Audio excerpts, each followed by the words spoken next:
Hello friends, welcome back to Vijaya Parva. ಈಗಾಗಲೇ KPTCL GK related class 1 ಆಗಿದೆ, checkout ಮಾಡಿ. ಇದು ಕ್ಲಾಸ್ 2 ಸ್ಟಾರ್ಟ್ ಮಾಡೋಣ. Election commission of India is not concerned with the election of. Bharat ಚುನಾವಣಾ ಆಯೋಗವು ಯಾವುದರ ಚುನಾವಣೆಯನ್ನು ನಡೆಸುವುದಿಲ್ಲ ಅಂತ ಕ್ವಶನ್ ಇದೆ. ಸೊ ಇದಕ್ಕೆ ಸರಿಯಾದ ಉತ್ತರ ಪಂಚಾಯತ್ ಮತ್ತು ಮುನ್ಸಿಪಾಲಿಟೀಸ್, ಪಂಚಾಯತಿ ಮತ್ತು ಪುರಸಭೆಗಳಿಗೆ ಭಾರತದ ಚುನಾವಣೆ ಆಯೋಗವು ಇಲೆಕ್ಷನ್ ನಡೆಸುವುದಿಲ್ಲ. ಹಾಗಾದ್ರೆ ಭಾರತ ಚುನಾವಣೆ ಆಯೋಗವು ಯಾವುದಕ್ಕೆ ಎಲೆಕ್ಷನ್ ನಡೆಸುತ್ತದೆ ಮತ್ತು ಇದು ಯಾವ ಭಾಗದಲ್ಲಿ ಬರುತ್ತದೆ ಅಂತ ನೋಡೋಣ. ಇದು ಭಾಗ 15ರಲ್ಲಿ ಬರುತ್ತೆ ಮತ್ತು ಆರ್ಟಿಕಲ್ 324 ಬರುತ್ತೆ. ಭಾರತದ ಚುನಾವಣೆ ಆಯೋಗ ಇದೆಯಲ್ಲ, ಯಾವುದರ ಇಲೆಕ್ಷನ್ ನಡೆಸುತ್ತೆ? ಇದು ಪಾರ್ಲಿಮೆಂಟ್ ಅಂದ್ರೆ ಲೋಕಸಭಾ ಮತ್ತೆ ರಾಜ್ಯಸಭಾ, ಸ್ಟೇಟ್ ಲೆಜಿಸ್ಲೇಚರ್ ಅಂದ್ರೆ ವಿಧಾನಸಭಾ ಮತ್ತೆ ವಿಧಾನ ಪರಿಷತ್ತು, ಇವೆರಡರದ್ದು ನಡೆಸುತ್ತೆ. ಮತ್ತೆ ಅದೇ ತರ ಪ್ರೆಸಿಡೆಂಟ್ ಮತ್ತೆ ವೈಸ್ ಪ್ರೆಸಿಡೆಂಟ್,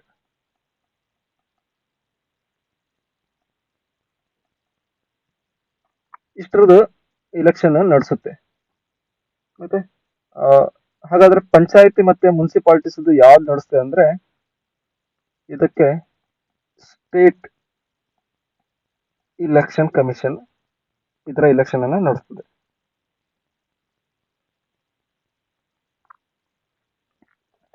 ಹಾಗಾದ್ರೆ ಭಾರತ ಚುನಾವಣೆ ಆಯೋಗದ ಈಗಿನ ಮುಖ್ಯಸ್ಥ ಚೀಫ್ ಯಾರಂದ್ರೆ, ಅಟ್ ಪ್ರೆಸೆಂಟ್ ಯಾರಿದ್ದಾರೆ ಅಂದ್ರೆ ರಾಜೀವ್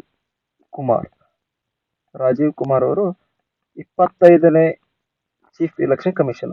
ಹಾಗಾದ್ರೆ 24ನೇದು ಯಾರಿದ್ರು? ಈಗ ರೀಸೆಂಟ್ಲಿ ಅವರು ರಿಟೈರ್ಡ್ ಆಗಿದ್ದಾರೆ. ಅವ್ರು ಯಾರಂದ್ರೆ ಸುಶೀಲ್ ಚಂದ್ರ. ಹಾಗಾದ್ರೆ ಮೊದಲನೇ ಎಲೆಕ್ಷನ್ ಕಮಿಷನ್ ಯಾರಿದ್ರು ಅಂದ್ರೆ ಫಸ್ಟ್ ಸುಕುಮಾರ್ ಸೇನ್, ಇದು ಇಂಪಾರ್ಟೆಂಟ್. ಹಾಗಾದ್ರೆ ಈ ಚೀಫ್ ಇದಾರಲ್ಲ, ಅವ್ರ ಟೆನ್ಯೂರ್ ಏನಾದ್ರೆ ಐದರ್ 6 ಇಯರ್ ಆಗ್ಬೇಕು ಅಥವಾ 65 ಏಜ್ ಆಗ್ಬೇಕು. ಇದು ಇವರ ಟೆನ್ಯೂರ್, ಇದು ಇಂಪಾರ್ಟೆಂಟ್, ನೆನ್ಪಿಟ್ಕೊಳ್ಳಿ. ಸೊ ನೆಕ್ಸ್ಟ್ ಕ್ವಶನ್, ಭಾರತದ ಸಂವಿಧಾನವನ್ನು ಇದರ ಅಡಿಯಲ್ಲಿ ತಿದ್ದುಪಡಿ ಮಾಡಬಹುದು. ಯಾವುದರ ಅಡಿಯಲ್ಲಿ ತಿದ್ದುಪಡಿ ಮಾಡಬಹುದು ಅಂದ್ರೆ ಆರ್ಟಿಕಲ್ 368. ಇದು ಭಾಗ 20ರಲ್ಲಿ ಬರುತ್ತೆ. ಓಕೆ, ಇದು ನೆನ್ಪಿಟ್ಕೊಳ್ಳಿ. ಮತ್ತೆ ಇವು ರಿಮೈನಿಂಗ್ ಇದೆಯಲ್ಲ, ಇಲ್ಲಿ 352, 356, 360 ಅಲ್ಲ, ಇವು ಎಲ್ಲವೂ ಎಮರ್ಜೆನ್ಸಿ ಇದಲ್ಲಿ ಬರುತ್ತೆ. Emergency provisions. ಈ ಎಮರ್ಜೆನ್ಸಿ ಪ್ರೊವಿಷನ್ ಪಾರ್ಟ್ ಅಂದ್ರೆ ಭಾಗ 18ರಲ್ಲಿ ಬರುತ್ತೆ. Articles 352 to 360 article. ಓಕೆ, ಇಷ್ಟರಲ್ಲಿ ಬರುತ್ತೆ. 352 ಇದೆಯಲ್ಲ, ಇದು ನ್ಯಾಷನಲ್ ಎಮರ್ಜೆನ್ಸಿ.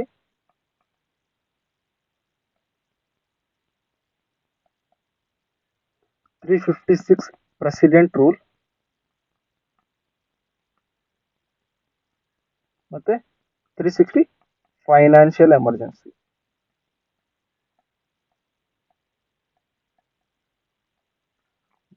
ಇಷ್ಟು ನೆನ್ಪಿಟ್ಕೋಬೇಕು. So next question, which of the following is west flowing river of Karnataka ಅಂತ ಕೇಳಿದಾರೆ. ಪಶ್ಚಿಮಕ್ಕೆ ಹರಿಯುವ ನದಿ ಯಾವುದು? ಸೊ ಇದಕ್ಕೆ ಸರಿಯಾದ ಉತ್ತರ ನಿಮ್ಗೂ ಗೊತ್ತಿರಬಹುದು, ಕಾಳಿ ರಿವರ್. ಓಕೆ, ಇದನ್ನ ಮ್ಯಾಪ್ ಮುಖಾಂತರ ನೋಡೋಣ. ಸೊ ಇಲ್ಲಿ ಅಬ್ಸರ್ವ್ ಮಾಡಿ, ಕಾಳಿ ರಿವರ್ ಇಲ್ಲಿದೆ, ಕಾರವಾರ ಹತ್ರ ಹರಿಯುತ್ತೆ. ಇದು ಕಾರವಾರದಲ್ಲಿ ಅರೇಬಿಯನ್ ಸೀಗೆ ಇದು ಮರ್ಜ್ ಆಗುತ್ತೆ, ಕಾಳಿ ರಿವರ್. ಮತ್ತೆ ನಾರ್ತ್, ಸೌತ್, ವೆಸ್ಟ್, ಈಸ್ಟ್, ಪಶ್ಚಿಮ. ಮತ್ತೆ ಯಾವ್ಯಾವ ಪಶ್ಚಿಮಕ್ಕೆ ಹರಿತೆ ಅಂದ್ರೆ ಜೋಗ್ ಜಲಪಾತ ಯಾವ ನದಿಗೆ ಸಂಬಂಧಿಸಿದ? ಶರಾವತಿ ಅಲ್ಲ, ಅದು ಶರಾವತಿ ಕೂಡ ಹೊನ್ನಾವರದ ಬಳಿ ಅರೇಬಿಯನ್ ಸೀಗೆ ಸೇರುತ್ತೆ. ಶರಾವತಿ ನದಿ, ಅಘನಾಶಿನಿ, ಶರಾವತಿ, ಅಘನಾಶಿನಿ, ಕಾಳಿ ಇವೆಲ್ಲವೂ ವೆಸ್ಟ್ ಫ್ಲೋಯಿಂಗ್ ಅಂದ್ರೆ ಪಶ್ಚಿಮಕ್ಕೆ ಹರಿಯುತ್ತದೆ. ಹಾಗಾದ್ರೆ ಪೂರ್ವಕ್ಕೆ ಯಾವ ಹರಿತಾವ ಅಂದ್ರೆ ನಿಮ್ಗೆ ಗೊತ್ತಿರ್ಬೋದು, ಕೃಷ್ಣ, ಕೃಷ್ಣ ಮತ್ತೆ ಅದರ ಉಪನದಿಗಳು ಘಟಪ್ರಭಾ, ಮಲಪ್ರಭಾ, ತುಂಗಭದ್ರಾ ಇವೆಲ್ಲವೂ ಕೃಷ್ಣದ ಉಪನದಿಗಳು. ಭೀಮಾ ಇವೆಲ್ಲವೂ ಪೂರ್ವದ ಕಡೆ ಹರಿಯುತ್ತದೆ. ಅದೇ ತರ ಹೇಮಾವತಿ, ಕಾವೇರಿ, ಹೇಮಾವತಿ ಕಾವೇರಿಯ ಉಪನದಿ ಇವೆಲ್ಲವೂ ಇಲ್ಲಿ ಪೂರ್ವದ ಕಡೆ ಹರಿಯುತ್ತದೆ. ಸೊ ಅದೇ ತರ ಮತ್ತೆ ಬೇರೆ ಯಾವ ನದಿ ಪಶ್ಚಿಮದ ಕಡೆ ಹರಿಯುತ್ತೆ ಅಂದ್ರೆ ನರ್ಮದಾ. ಇಲ್ಲಿ ಚೆಕ್ ಮಾಡಿ, ನರ್ಮದಾ, ತಾಪಿ ಇವೆಲ್ಲವೂ ಪಶ್ಚಿಮದ ಕಡೆ ಹರಿಯುತ್ತದೆ. ಕಾವೇರಿ, ಕೃಷ್ಣ, ಗೋದಾವರಿ, ಮಹಾನದಿ, ಗಂಗಾ ಇವೆಲ್ಲವೂ ಪೂರ್ವದ ಕಡೆ ಹರಿಯುತ್ತದೆ. ಓಕೆ, ಮುಂದಿನ ಕ್ವಶನ್, ಇವುಗಳಲ್ಲಿ ಯಾವ ಪಡೆಗಳು ಭಾರತ ಮತ್ತು ಚೀನಾ ಗಡಿಯನ್ನು ರಕ್ಷಿಸುವ ಕಾರ್ಯವನ್ನು ನಿರ್ವಹಿಸುತ್ತದೆ? Okay, which task forces guarding the Indo China border? Okay, map ಮುಖಾಂತರ ನೋಡೋಣ. ಇಲ್ಲಿ ನೋಡಿ, ಇಲ್ಲಿ India Pakistan, India Pakistan, India Afghanistan ಮತ್ತೆ ಇಂಡಿಯಾ ಬಾಂಗ್ಲಾದೇಶ್ ಈ ಮೂರನ್ನು BSF ಗಾರ್ಡಿಂಗ್ ಮಾಡುತ್ತದೆ, ಅಂದ್ರೆ ಕಾವಲು ಪಡೆ ಮಾಡುತ್ತದೆ. BSF border security force, border security force. ಅದೇ ತರ ಇಲ್ಲಿ ನೋಡಿ, ಇಂಡೋ ಮಯನ್ಮಾರಿಗೆ ಈ ಬಾರ್ಡರ್ ಅನ್ನ ಅಸ್ಸಾಂ ರೈಫಲ್ಸ್ ಇದನ್ನ ಸೆಕ್ಯೂರಿಟಿ ಕೊಡುತ್ತದೆ. ಅದೇ ತರ ನೇಪಾಲ್ ಮತ್ತೆ ಭೂತಾನ್ ಇದೆಯಲ್ಲ, ಅದಕ್ಕೆ SSB ಸಶಸ್ತ್ರ ಸೀಮಾ ಬಲ್ ಇದು ಇದನ್ನ ಗಾರ್ಡನಿಂಗ್ ಮಾಡುತ್ತೆ. ಸೊ ಅದೇ ತರ ಇಂಡೋ ಮತ್ತೆ ಚೈನಾ ಬಾರ್ಡರ್, ಈ ಬಾರ್ಡರ್ ಇದೆಯಲ್ಲ, ಇಂಡಿಯಾ ಮತ್ತೆ ಚೈನಾ ಬಾರ್ಡರ್ ನ ITBT, Indo Tibet border police force. Okay,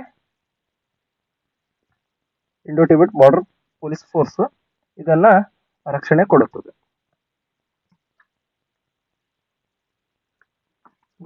ಮುಂದಿನ ಕ್ವಶನ್, ಭಾರತದಲ್ಲಿನ ಹಣಕಾಸು ನೀತಿಯನ್ನು ಇವರಿಂದ ರೂಪಿಸಲಾಗುತ್ತದೆ.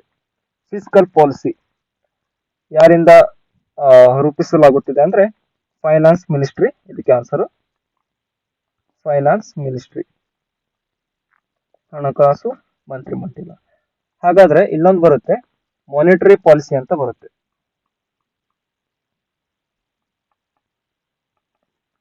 ಮಾನಿಟರಿ ಪಾಲಿಸಿಯನ್ನ ರಿಸರ್ವ್ ಬ್ಯಾಂಕ್ ಆಫ್ ಇಂಡಿಯಾ ಅಂದ್ರೆ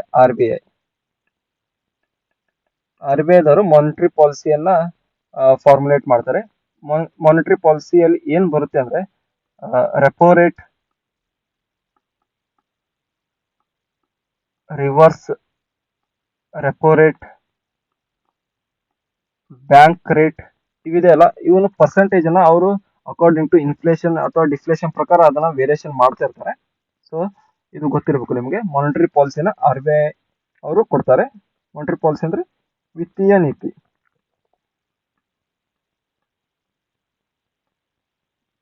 ಹಾಗಾದ್ರೆ ಈಗಿನ ಪ್ರೆಸೆಂಟ್ RBI ಗವರ್ನರ್ ಯಾರಿದ್ದಾರೆ? ಇದಕ್ಕೆ ಶಕ್ತಿಕಾಂತ್ ದಾಸ್ ಈಗಿನ ಪ್ರೆಸೆಂಟ್ RBI ಗವರ್ನರ್. ಅದೇ ತರ ಪ್ಲಾನಿಂಗ್ ಕಮಿಷನ್, ಮೊದಲು ಪ್ಲಾನಿಂಗ್ ಕಮಿಷನ್ ಇತ್ತು, ಅದು ಈಗ ನೀತಿ ಆಯೋಗ ಅದನ್ನ ರಿಪ್ಲೇಸ್ ಮಾಡಿದೆ. ನೀತಿ ಆಯೋಗ 1 ಜನವರಿ 2015ಗೆ ಫಾರ್ಮೇಶನ್ ಆಯಿತು.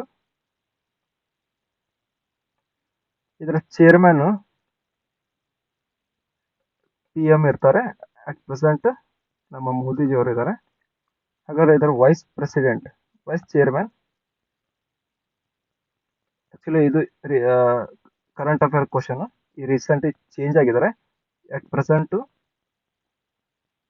ಸುಮನ್ ಬೇರಿ ಇದ್ದಾರೆ. ಇದು ಇಂಪಾರ್ಟೆಂಟ್, ನೆನ್ಪಿಟ್ಕೊಳ್ಳಿ. ನೆಕ್ಸ್ಟ್ ಕ್ವಶನ್, ನೀಲಗಿರಿ ಬೆಟ್ಟದ ಅತಿ ಎತ್ತರದ ಶಿಖರ, highest point of Nilgiri hill. ಇದನ್ನ ಮ್ಯಾಪ್ ಮುಖಾಂತರ ನೋಡೋಣ. ಇಲ್ಲಿ ಅಬ್ಸರ್ವ್ ಮಾಡಿ, ನೀಲಗಿರಿ ಹಿಲ್.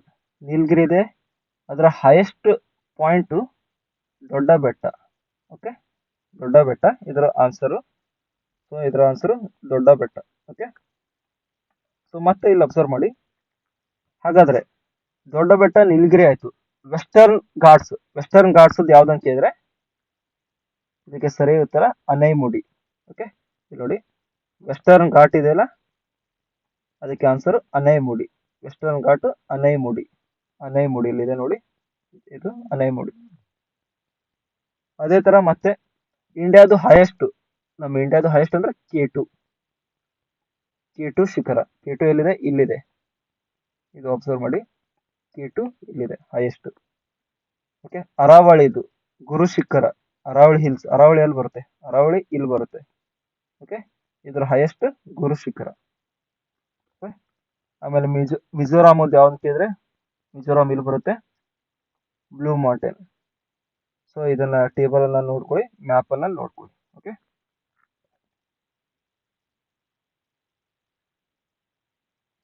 ಮುಂದಿನ question. Snake boat race is associated with which of the following festival ಅಂತಿದೆ. ಇದಕ್ಕೆ ಆನ್ಸರ್ ಓಣಂ. ಹಾವು ದೋಣಿ ಸ್ಪರ್ಧೆ ಓಣಂ ಹಬ್ಬಕ್ಕೆ ಪ್ರಯುಕ್ತವಾಗಿದೆ. ಓಕೆ, ಸೊ ಮತ್ತೆ ಇದನ್ನ ಇದು ಎಲ್ಲಿ ನಡೀತಿದೆ ಅಂದ್ರೆ ಇದು ಕೇರಳದಲ್ಲಿ ನಡೆಯುತ್ತೆ. ಕೇರಳದಲ್ಲಿ ಇದನ್ನ ನೆಹರು ಟ್ರೋಫಿ ಅಂತಾನೂ ಕರೀತಾರೆ. ಒಮ್ಮೆ ಎಕ್ಸಾಮ್ ಅಲ್ಲಿ ನೆಹರು ಟ್ರೋಫಿ ಯಾವ ಗೇಮಿಗೆ ಅಸೋಸಿಯೇಟ್ ಅಂತ ಕೇಳ್ತಾರೆ, ಅದು ಬೋಟ್ ರೇಸ್ ಆಗುತ್ತೆ.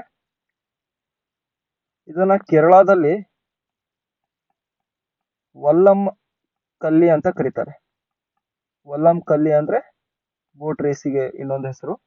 ಓಕೆ, ಅದೇ ತರ ತಮಿಳ್ನಾಡಲ್ಲಿ ಯಾವ ಸ್ಪರ್ಧೆ ನಡೆಯುತ್ತೆ ಹೇಳಿ? ಜಲ್ಲಿ ಕಟ್ಟು.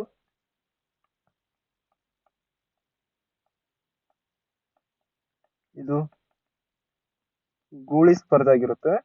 ಅದೇ ತರ ನಮ್ಮ ಕರ್ನಾಟಕದಲ್ಲಿ ಕಂಬಳ, ಇದು ಎಮ್ಮೆ ರೇಸ್ ಆಗಿರುತ್ತದೆ. ಇದು ನೆನ್ಪಿಟ್ಕೊಳ್ಳಿ. ಮುಂದಿನ ಕ್ವಶನ್. ರಾಜ್ಯದ ಮುಖ್ಯಮಂತ್ರಿ ಆಗೋದಕ್ಕೆ ಕನಿಷ್ಠ ವಯಸ್ಸು ಎಷ್ಟು? Okay, minimum age to be appointed as the chief minister of state. ಇದು ಇಂಪಾರ್ಟೆಂಟ್ ಕ್ವಶನ್. ಸೊ ಇಲ್ಲಿ ನೋಡಿ, ಇದಕ್ಕೆ ಆನ್ಸರ್ 25 ಇಯರ್ಸ್. CM ಆಗ್ಲಿ, PM ಆಗ್ಲಿ, ಅಥವಾ MLA ಆಗ್ಲಿ, ಇವರೆಲ್ಲರಿಗೂ ಮಿನಿಮಮ್ ಏಜ್ 25. ಓಕೆ, ಅದೇ ತರ 30 ಏಜು MLCಗಾಗಲಿ, ರಾಜ್ಯಸಭಾ ಆಗ್ಲಿ, ಮತ್ತು ಓಕೆ ಇವರಿಗೆಲ್ಲರಿಗೂ 30 ಏಜ್. ಅದರ 35 ಏಜ್ ಯಾರಿಗಂದ್ರೆ ಗವರ್ನರು, ಪ್ರೆಸಿಡೆಂಟು, ಆಮೇಲೆ ವೈಸ್ ಪ್ರೆಸಿಡೆಂಟ್, ಇವರೆಲ್ಲರಿಗೂ 35 ಏಜ್ ಆಗೋದು ಕಂಪಲ್ಸರಿ, ಮಿನಿಮಮ್ ಏಜ್. ಓಕೆ, ಎಷ್ಟು ಗೊತ್ತಿರಬೇಕು. Next, mission Amanat. ಇದು ಯಾರು ಲಾಂಚ್ ಮಾಡಿದ್ರು ಅಂದ್ರೆ ಇದಕ್ಕೆ ಸರಿಯಾದ ಆನ್ಸರ್ RPF. RPF ಅಂದ್ರೆ ರೈಲ್ವೆ ಪ್ರೊಟೆಕ್ಷನ್ ಫೋರ್ಸ್.